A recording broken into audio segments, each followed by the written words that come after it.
Direct communication to the outside world is a technical challenge. Let's focus on inmates. How can we share messages and experiences across the prison wall? Like sometimes Twitter just be like in the course of a conversation, I'll just say, funny story today, and then that'll go on there. Or if somebody is like following it and they put their own tweet back, then they'll just read it to me. Okay. And then I'll respond to it. Same with Facebook is the same deal. Some of it doesn't require my response, but if it does, if somebody asks something, then I always respond. So it's mostly just by the telephone going out. Yeah. So what about I call every day, so. like letters, or do people send you, let's say, a tweet by a letter, and then you look at it and then send back 140 characters? Phone calls can be transcribed and shared through social networks such as Twitter and Facebook. So for people on the outside, if they want to communicate, you think that both Facebook and Twitter is a little bit more efficient than sending mail? I like getting mail. Mail is certainly a highlight of the day.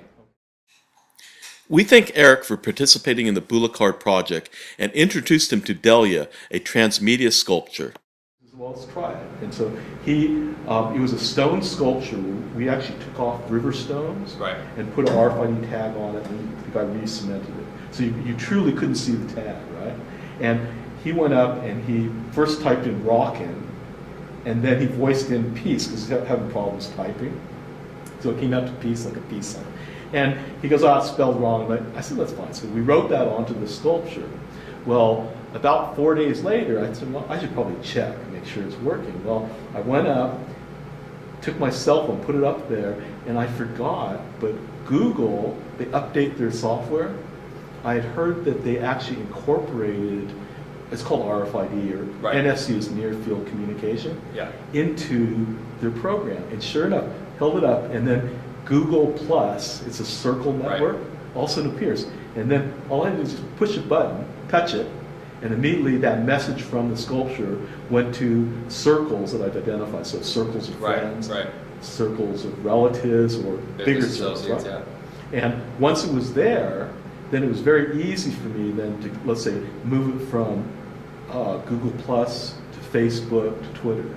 And so immediately a message on a sculpture, it went to New York, London, and that's crazy. In Tokyo.